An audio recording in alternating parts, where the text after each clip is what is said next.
Hello again. Now, to finish this unit and also this course, we are going to talk about frequency adverbs. Frequency adverbs are those expressions that we use to describe how frequently we do an activity. Si tú quieres mencionar con qué frecuencia, cuántas veces haces una actividad, generalmente utilizamos frequency adverbs.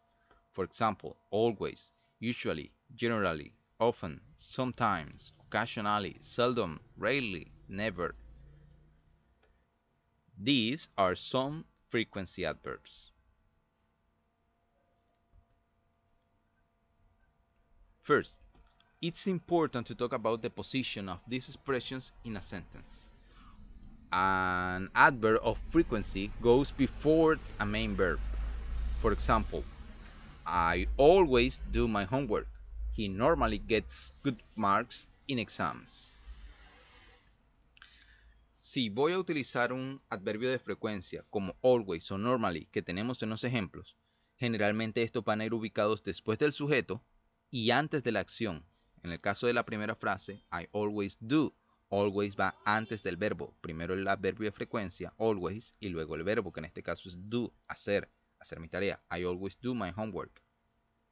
He normally gets, normally es el adverbio de frecuencia y va antes de get, que es obtener buenos resultados en los exámenes, buenas notas en los exámenes. Entonces, los adverbios de frecuencia siempre van a ir ubicados después del sujeto y antes del verbo. Si yo tengo una frase que diga, por ejemplo, I wash the dishes, que es lavar los platos, pero yo quiero decir que nunca los lavo, el never debe ir ubicado después de yo, I, y antes de wash, que es lavar, que es la acción. So, I never wash the dishes. I never wash the dishes. Now, an adverb of frequency goes after the verb to be. This is the exception. The verb to be, remember, is special. He's different. They are never on time.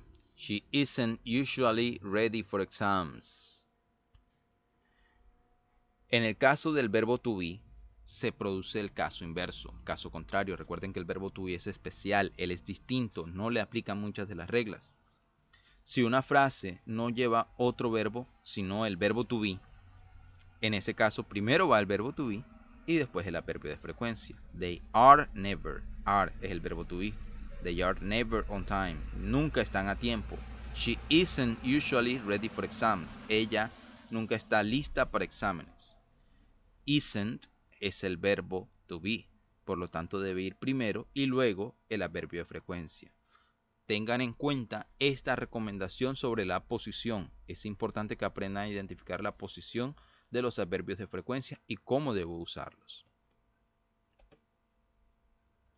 To sum up, frequency adverbs always tell us how frequently, how often we do an activity. Generalmente la pregunta para eso es how often do you, con qué frecuencia tú, y para hacernos una mejor idea de qué representan ellos, en la tabla observamos un porcentaje con las expresiones o los adverbs of frequency y al frente algunos ejemplos para trabajar. Okay. Podríamos decir que always es siempre. Always, siempre, se da un 100%, 100%. Usually, usualmente. Es similar to normally and generally, pero usually es con mayor frecuencia. Usually, normally, generally, often, frequently, sometimes. Sometimes se refiere a algunas veces, ese sería como la mitad, a veces sí, a veces no. Sometimes, a veces. Occasionally, ocasionalmente. Seldom, poco. Hardly ever, rarely, casi nunca, raras veces. Y por último, never, que significa nunca. Al frente tenemos ejemplos. I always study after class.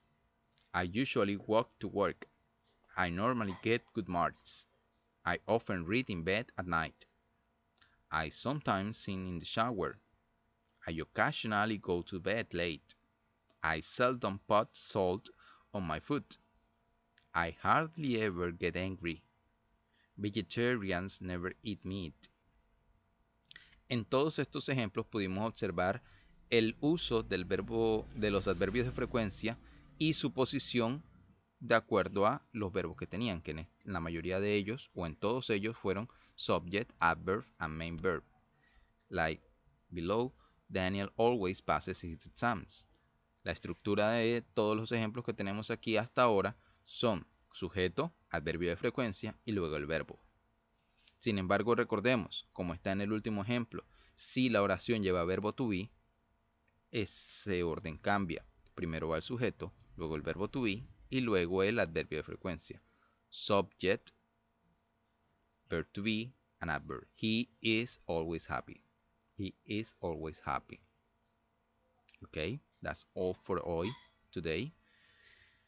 Esta unidad que estamos desarrollando no va a entrar dentro del porcentaje, ya sus notas han sido subidas. Sin embargo, estos temas son necesarios también para que ustedes afronten su examen final. El día viernes, en el caso de los chicos de martes y viernes, el día viernes nos vamos a reunir para hacer un ejercicio, un concurso. Necesito que descarguen una aplicación, ya les informaré vía WhatsApp, y vamos a hacer un concurso a ver a quiénes puedo exonerar del examen final. Para mis chicos de los sábados, también el sábado los necesito a ustedes en su horario de clases disponibles para trabajar conmigo, tanto en Teams como en la aplicación que les voy a sugerir que descarguen. Nos vemos.